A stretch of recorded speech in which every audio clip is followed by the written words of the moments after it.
Foi assim, terça-feira, madrugada de 24 de agosto de 1954.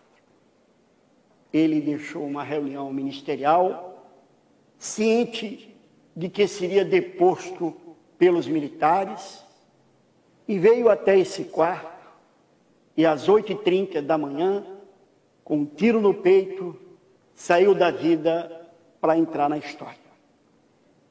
Gente, ele foi um dos mais importantes personagens da história política brasileira. Os 55 anos da morte trágica de Getúlio Dornelles Vargas é o tema de hoje do programa De Lá para Cá.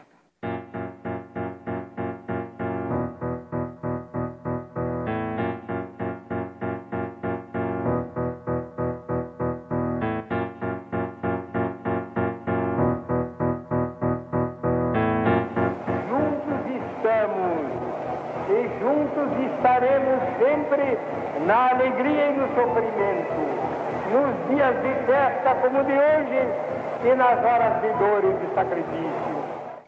A meu lado, esse grande diretor, Aderbal Freire Filho. Ele foi autor, diretor e ator de uma peça que se passava aqui nas dependências do Palácio do Catete, chamado O Tiro que Mudou a História, não é isso? Isso. Aderbal, o que levou você a entrar nessa? Que motivação? Por que fazer essa peça? Por que Getúlio? Getúlio é um personagem muito forte do imaginário de todo brasileiro, né? Quer dizer, Getúlio, a sua personalidade, a sua história e ainda essa tragédia grega, que é o suicídio do presidente enquanto presidente, no próprio palácio, é um imã poderosíssimo. Eu tinha também umas razões, digamos, pessoais, assim, quer dizer, de geração. Eu era estudante quando, na época no dia do suicídio dele, lembro tudo, aquela coisa inacreditável, as pessoas chorando como se fosse uma pessoa da família. Fala um pouco dessa peça. Essa peça, ela se passava em vários salões, né? Conta um pouco pra gente aqui. Exatamente. Nesse salão aqui onde a gente está, que é o Salão dos Espelhos, tinha uma cena de fantasia, que era o encontro do Getúlio com a morte.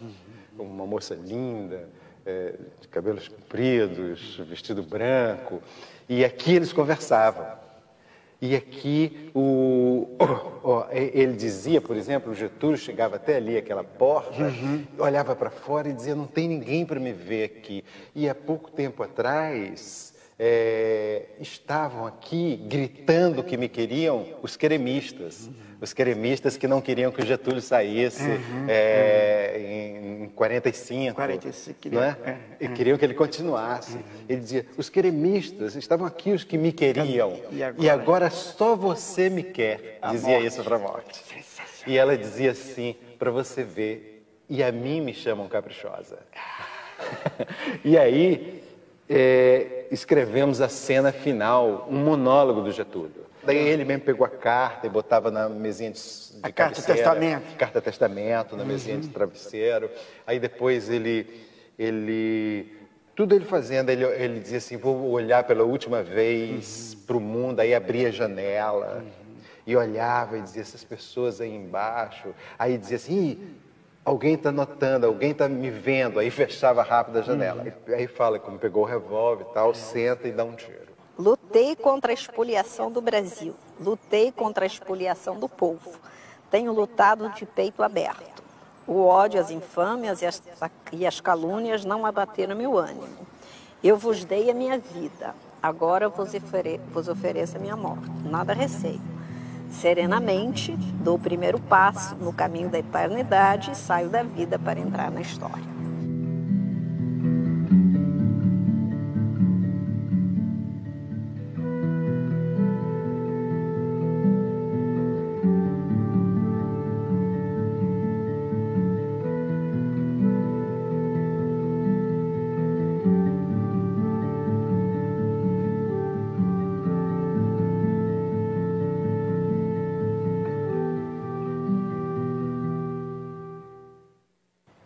Aspásia Camargo, historiadora, cientista política.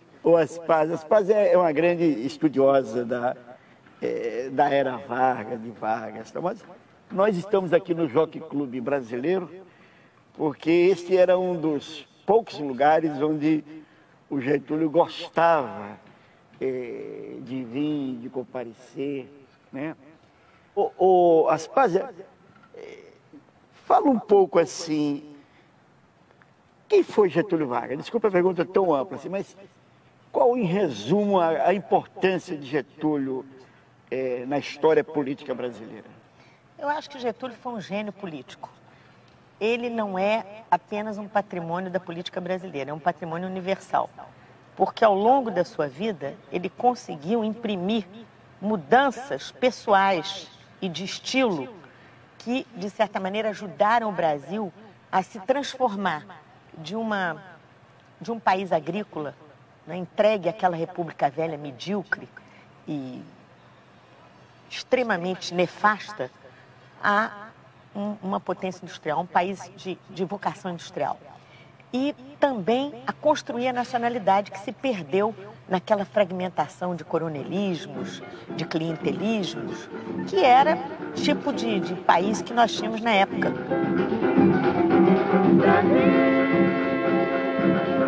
Terra da liberdade, Brasil, não usou de falsidade. O que ele fez foi dar a esse país um Estado moderno, não ele, mas um conjunto de forças políticas que ele liderou e que ele manipulou, né? E dar também a esse país um embrião de nação, de nacionalidade, incluindo os trabalhadores nesse pacto do qual eles eram sócios menores, não tenha dúvida, mas com uma legislação trabalhista e com um compromisso, né, com o povo e com a nação que construiu esse embrião de país que nós temos hoje.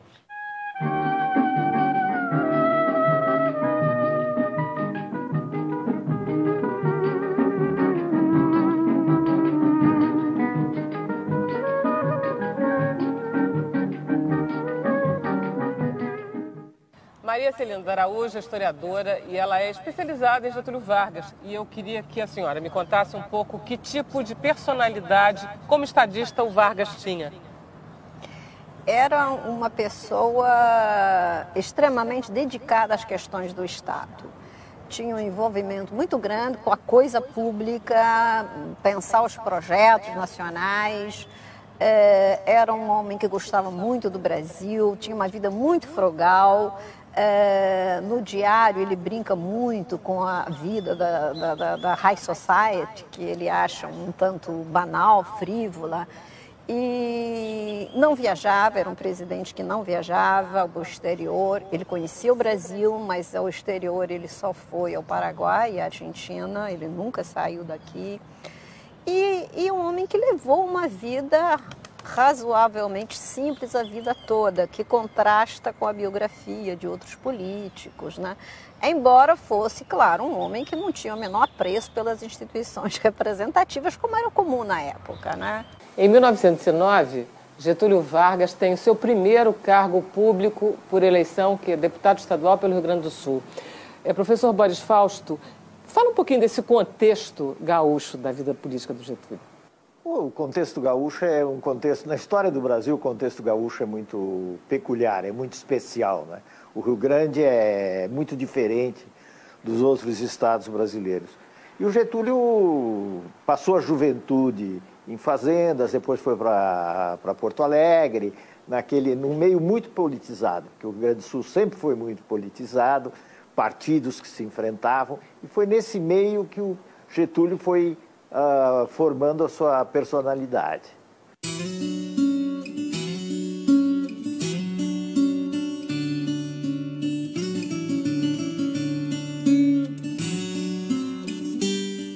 Eu queria que o senhor me contasse como é que Getúlio, de presidência do Estado do Rio Grande do Sul, ele chega a líder de uma revolução nacional. Não, o Getúlio percebeu a necessidade de unir o Rio Grande do Sul. E nas eleições de 1930, ele surgiu como candidato, apoiado por Minas, o que era uma novidade, porque rompia um eixo que era o café com leite, que era Minas e São Paulo. Minas e o Rio Grande do Sul formavam uma outra aliança. Bom, o Getúlio foi derrotado nas eleições de março de 1930. Se houve fraude, não houve fraude, não. Certamente houve fraude, mas o fato é que ele foi derrotado. E aí criou-se um clima de preparação de revolução, com marchas e contramarchas, até que estourou a Revolução de 30, que levou o Getúlio ao poder.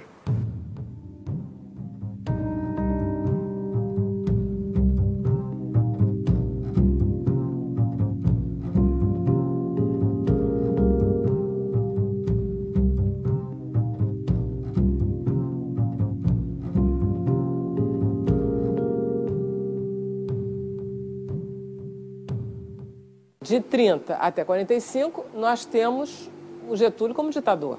Ele fica de 30 até 34 como chefe de um governo provisório que dura 4 anos, o que é um bom tempinho para um governo provisório, né? Aí se processam as eleições para a Assembleia Constituinte em 34, em 33. Em 34 é aprovada a Constituição de 1934, que é uma Constituição que representa o avanço no país, e daí ele é eleito pelo voto indireto e se torna presidente da República, porque se resolveu que a primeira eleição seria pelo voto indireto. Só que em 37, junto com o Exército, ele deu o golpe, que é o golpe do Estado Novo, fechou-se a Câmara, o Senado, acabou-se com a liberdade de expressão, entrou a censura, entrou a violência policial. Queria que a senhora falasse sobre aquela famosa queima das bandeiras. O que aquilo significa? Aquilo tem tudo a ver com esta personalidade do Getúlio, de ser o chefe de Estado, o chefe de governo, o líder, que aconteceu em 37, logo depois da decretação do Estado Novo, depois do golpe, e era uma maneira simbólica de mostrar que o país, a partir daquele momento, só tinha um líder, só tinha uma bandeira, só tinha um objetivo, era a unidade nacional. Não havia mais oligarquias regionais, não havia mais partidos, não havia mais facciosismos, não havia mais dissidências. Enfim, é um ato simbólico de um conteúdo extremamente totalitário.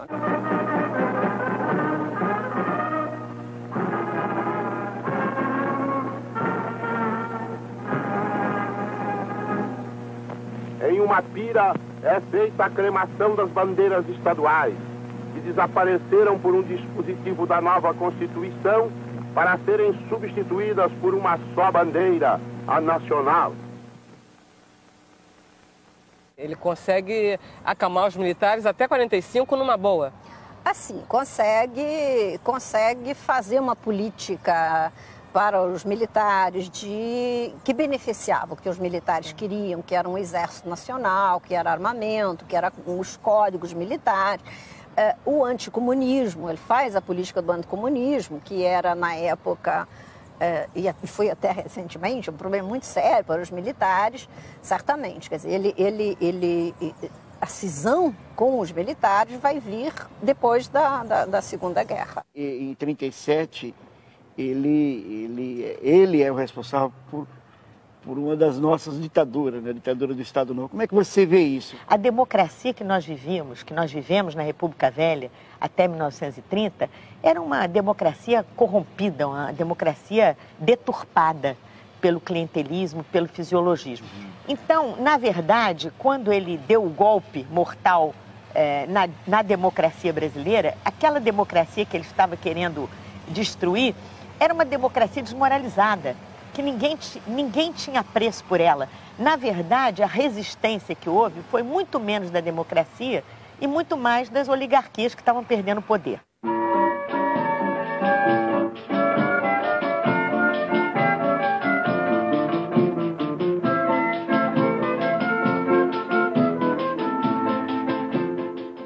A socióloga Celina Vargas do Amaral Peixoto, minha amiga, neta de Getúlio Vargas, vai explicar para a gente o que é que nós estamos fazendo aqui no Palácio Guanabara.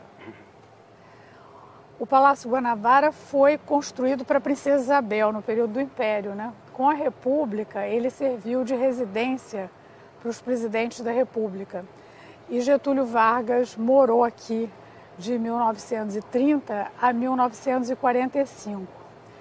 E tem várias histórias, muita história para contar, mas na verdade a mais interessante é que no dia 10 de maio de 1938 houve o ataque integralista ao Palácio Guanabara para matar Getúlio Vargas. Os integralistas eram os equivalentes aos nazifascistas da Europa durante a Segunda Guerra Mundial. E eles invadiram o palácio através da própria guarda do palácio e a família de Getúlio Vargas ficou completamente presa num recinto, praticamente nos quartos, armada. Getúlio tinha o seu revólver, minha mãe, Alzira Vargas do Amaral Peixoto, também, o outro irmão dela, Manuel Antônio, todos armados, e o exército não chegava, a polícia não chegava e ninguém chegava para ajudar o presidente da República. Tudo demorou muito.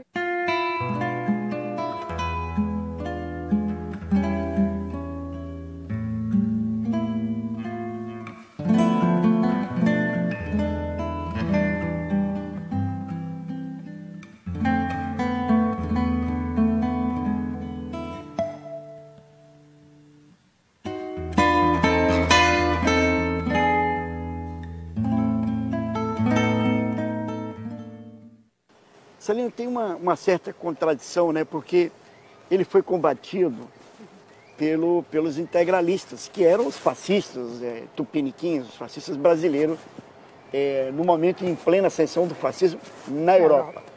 E, ao mesmo tempo, ele é responsável pelo Estado Novo, Getúlio. Explica um pouco essa contradição de ser combatido pelos fascistas e ao mesmo tempo ter estado no governo numa época que era uma ditadura.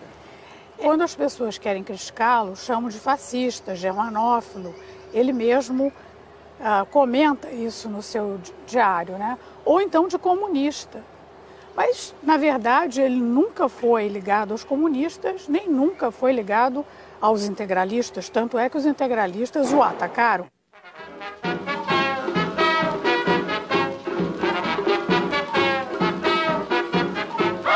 Bota o retrato do velho outra vez, bota no mesmo lugar.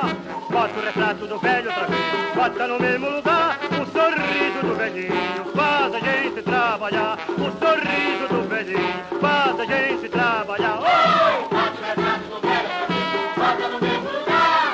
Bota o retrato do velho outra vez, bota no mesmo lugar. O sorriso do velhinho faz a gente trabalhar. O sorriso do velhinho faz a gente trabalhar.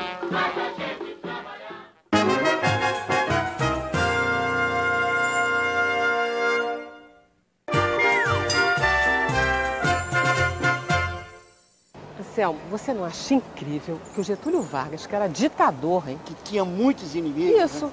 pudesse trafegar tranquilamente a pé, vindo do Palácio do Catete, onde ele trabalhava, pela Rua Paissandu, até o Palácio Guanabara. Onde ele morava. Isso. Realmente, os tempos eram outros, não eram? Os tempos eram outros. Né? E eu acho, tem momentos que eu acho assim, poxa, o Getúlio, ele foi um cara que escreveu aquela carta, testamento, já pensando na morte, pensando no suicídio e pensando em usar o suicídio como uma arma política contra os seus adversários. Quer dizer, agora eu fico imaginando assim, será que hoje algum senador de Brasília seria capaz de dar um tiro? Não quero que ninguém morra não, tá? Eu não quero não. Mas dar um tiro no peito em defesa de uma causa, em defesa de sua ideia, entendeu? Quer dizer, tem hora que eu acho assim que falta hoje aqueles políticos de ontem.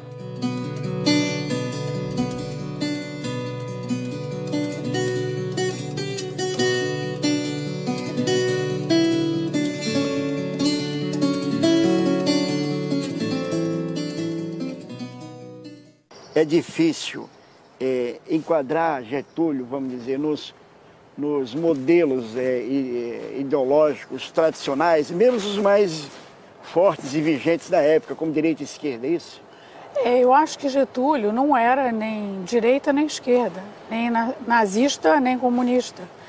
Ele tinha o seu caminho próprio de pensamento, de reflexão, com uma visão muito moderna e nacionalista, soberania nacional e uma noção de desenvolvimento que até hoje me surpreende.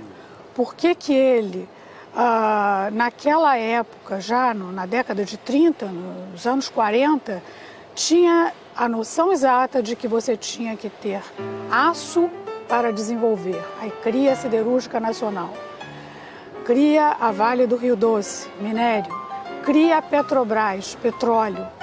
São empresas que, privatizadas ou não, são as maiores do país.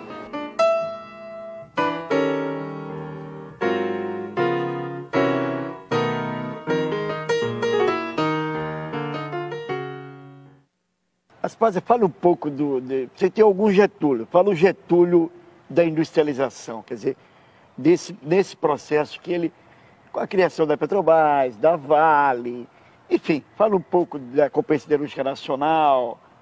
Bem, o Getúlio era interessante, porque muita gente pensa que ele era muito político, mas os colaboradores que viveram e trabalharam com ele, um deles, Amaral Peixoto, contam que a obsessão dele era pela administração.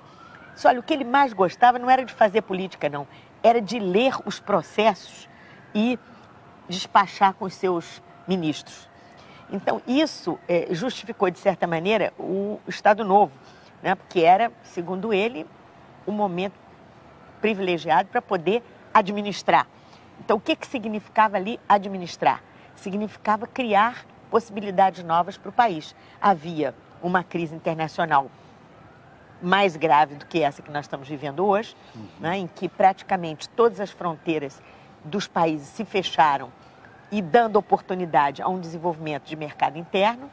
E ele, ao contrário do que o precedeu, de Washington Luiz, que fechou todas as oportunidades para poder segurar a crise do café, ele segurou, né, segurou a crise do café e permitiu a transferência dos recursos do café para o nosso mercado industrial. O que aconteceu é que Getúlio soube entender esses projetos, soube entender esses anseios da sociedade, soube entender a necessidade de fazer isso e apoiou. Apoiou esse projeto que toda a América Latina fez na ocasião, a chamada Estado Desenvolvimentista, né? E depois vem a CEPAL, que vai orientar muito esse tipo de política, que é o Estado como motor do desenvolvimento. E ele abraça essa ideia. Ele dizia: os empresários são burros, eles não entendem nada, eu tenho que ir na frente e tenho que botar o Estado para investir e fazer investimento para eles entenderem que é bom, que vai dar certo e que temos que fazer isso, temos que fazer a siderurgia e tal.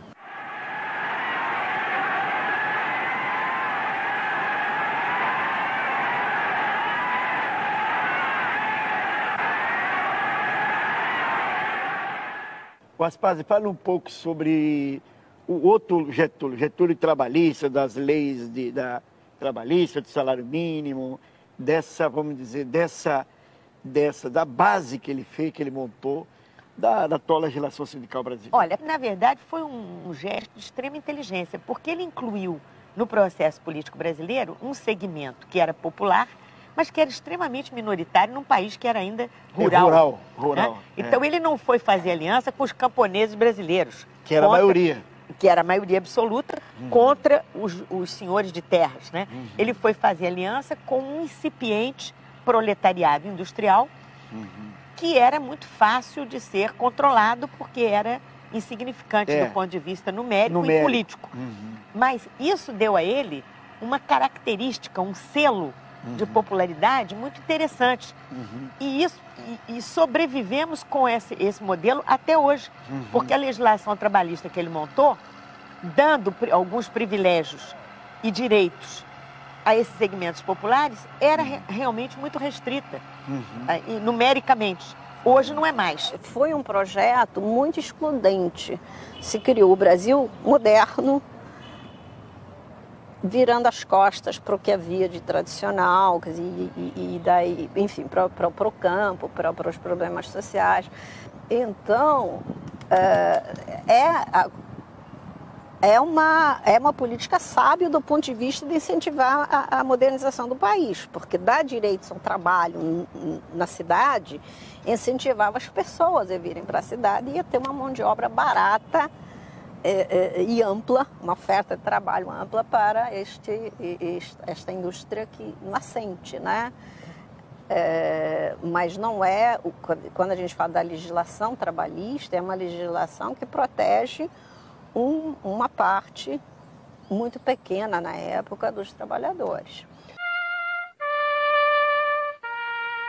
Mais uma vez, as forças e os interesses contra o povo coordenaram-se e novamente se desencadeiam sobre mim. O que vai terminar? O que vai depor Getúlio em 45? Bom, acontece também que o mundo mudou. Tem muito a ver com o que aconteceu fora. As forças contra o nazismo e o fascismo começaram a prevalecer na guerra. O Brasil entrou na guerra ao lado dessas forças e se estabeleceu uma contradição entre uma atuação democrática fora. O Brasil mandou forças para lutar na Itália, fébios, pracinhas, e a situação ditatorial dentro do país. E aí o Getúlio foi deposto também numa espécie de arranjo de ação entre amigos, porque ele nem foi exilado, nem teve direitos políticos cassados. Foi uma espécie de renuncia a esse cargo e espera que você volta.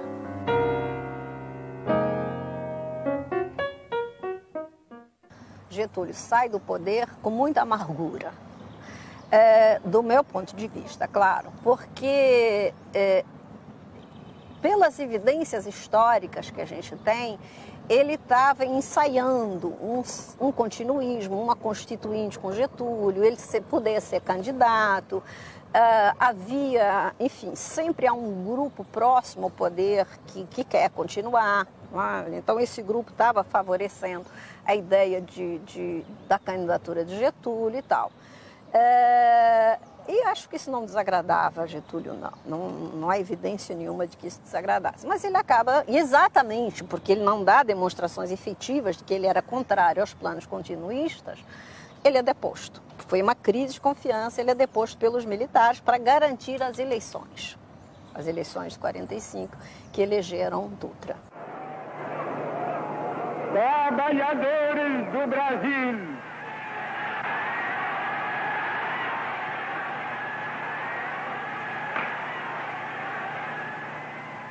depois de quase 6 de afastamento, durante os quais nunca me saíram do pensamento a imagem e a lembrança do grato e longo convívio que mantive convosco, eis-me outra vez aqui ao vosso lado para falar com a familiaridade amiga de outros tempos.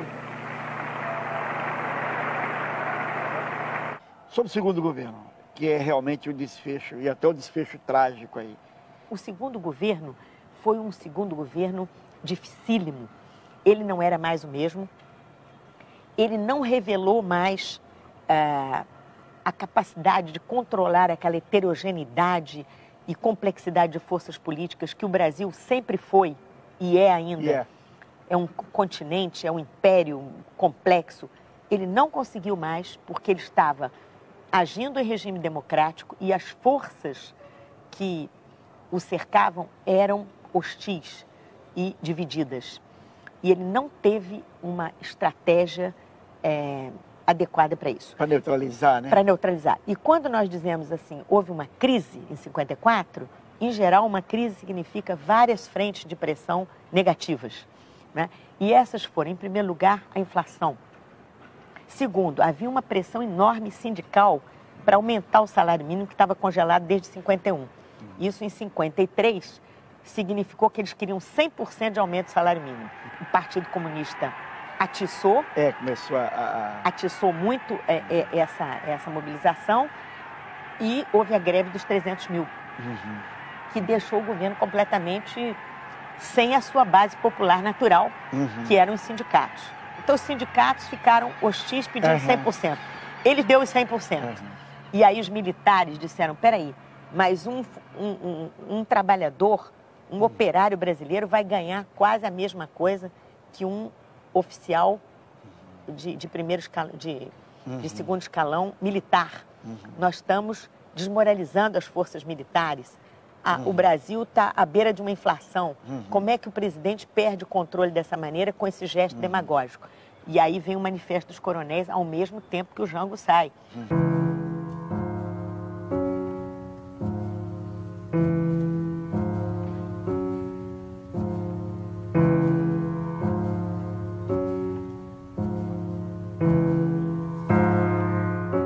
Ele acaba pressionado a demitir-se, né?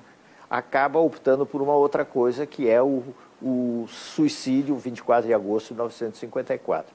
Que ele morreu, mas deu ao movimento, em prol do Getúlio, deu ao movimento uma força muito grande, porque aqui no Brasil não é comum alguém se matar por causa de política.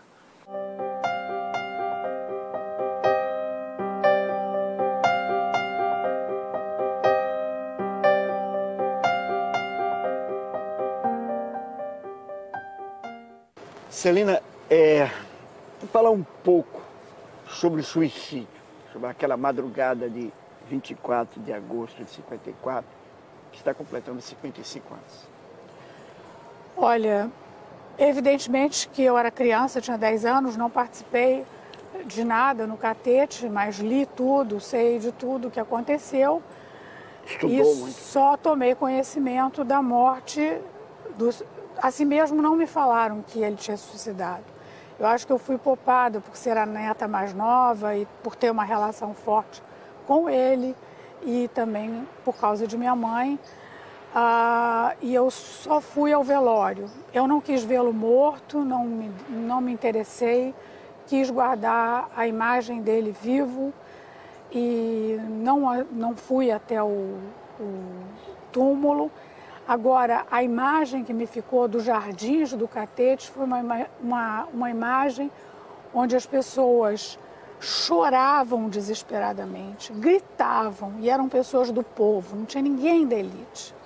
Eram pessoas do povo, eram pobres, negros, brancos, amarelos, chorando desesperadamente, e passavam por minha mãe e perguntavam, e agora, o que vai ser de nós? E ela estava muito irritada, ela dizia, agora não tem mais jeito, agora não tem mais jeito. E foi essa a memória que eu tenho daquele período, do dia do 24 de agosto, nos Jardins do Catete.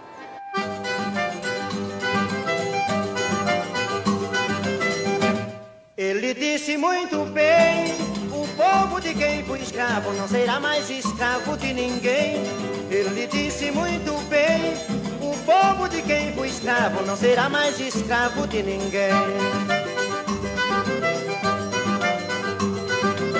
Para todo operário do Brasil, ele disse uma frase que conforta. Quando a fome bater na vossa porta, meu nome é capaz de vos unir.